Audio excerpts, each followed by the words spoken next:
ನಿಮಗೆ ನೆನಪಿರಬಹುದು. ಪ್ರತಿಪಕ್ಷದ ಜನಪ್ರತಿನಿಧಿಗಳನ್ನು ಪ್ರಲೋಭನೆಗೆ ಒಳಪಡಿಸಿ ತಮ್ಮ ಪಕ್ಷಕ್ಕೆ ಸೆಳೆದುಕೊಳ್ಳುವ ಒಂದು ಪ್ರಕ್ರಿಯೆ. ಅಥವಾ ನೀವು ಟಿವಿಗಳಲ್ಲಿ ಅಥವಾ ಪತ್ರಿಕೆಗಳಲ್ಲಿ ಈ ಸುದ್ದಿಗಳನ್ನು ನೀವು ಪ್ರತಿನಿತ್ಯ ಕೇಳ್ತಾನೆ ಇರ್ತೀರಿ ಅಥವಾ ನೋಡ್ತಾ ಇರ್ತೀರಿ. ಈ ತಂತ್ರದ ಯಶಸ್ಸು ಎದುರಾಳಿಯ ದೌರ್ಬಲ್ಯ ಮತ್ತು ಆಮಿಷಕ್ಕೆ ಬಲಿಯಾಗುವ ಗುಣದ ಮೇಲೆ ಅವಲಂಬಿತವಾಗಿರುತ್ತೆ. ಇಷ್ಟೇ ಅಲ್ಲ, ವ್ಯಾಪಾರ ಮತ್ತು ಈ ಕಾರ್ಪೊರೇಟ್ ಜಗತ್ತಿನಲ್ಲಿ ಪ್ರತಿಸ್ಪರ್ಧಿ ಕಂಪನಿಗಳ ಮುಖ್ಯಸ್ಥರನ್ನು ದೊಡ್ಡ ಆಫರ್ ಕೊಟ್ಟು ತಮ್ಮತ್ತ ಸೆಳೆದುಕೊಳ್ಳುವ ಪ್ರಕ್ರಿಯೆಯು ಕೂಡ ವಶಿಯಂತ್ರಕ್ಕೆ ಒಂದು ಉದಾಹರಣೆ. ಎರಡನೇದಾಗಿ ಸ್ತಂಭಯಂತ್ರ, ಅಂದರೆ ಇದಕ್ಕೆ ನಿಗ್ರಹ ಅಥವಾ ಸ್ತಬ್ಧಗೊಳಿಸುವಿಕೆ ಅಂತ ಹೇಳ್ಬೋದು. ಈ ತಂತ್ರದ ಉದ್ದೇಶ ಏನಂದರೆ ಎದುರಾಳಿಯ ಕಾರ್ಯಚಟುವಟಿಕೆಗಳು, ಪ್ರಗತಿ ಅಥವಾ ಯೋಜನೆಗಳನ್ನು ಸಂಪೂರ್ಣವಾಗಿ ನಿಲ್ಲಿಸೋದು.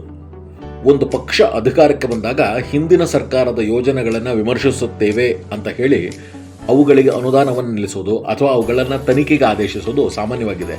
ಪ್ರತಿಪಕ್ಷ ನಾಯಕನ ನಿವಾಸದ ಮೇಲೆ ಅಥವಾ ಕಚೇರಿಯ ಮೇಲೆ ತನಿಖಾ ಸಂಸ್ಥೆಗಳು ದಾಳಿ ನಡೆಸೋದು, ಅಥವಾ ಹಿಂದಿನ ಸರ್ಕಾರದ ಯೋಜನೆಯನ್ನು ಹೊಸ ಸರ್ಕಾರ ನಿಲ್ಲಿಸಿದೆ, ಹೀಗೆಲ್ಲ ನಾವು ಪತ್ರಿಕಾ ವರದಿಗಳಲ್ಲಿ ಕೇಳಿದಾಗ ಅಲ್ಲಿ ಈ ಸ್ತಂಭ ತಂತ್ರದ ಬಳಕೆ ಇರೋದನ್ನು ನೀವು ಕಾಣಬಹುದು.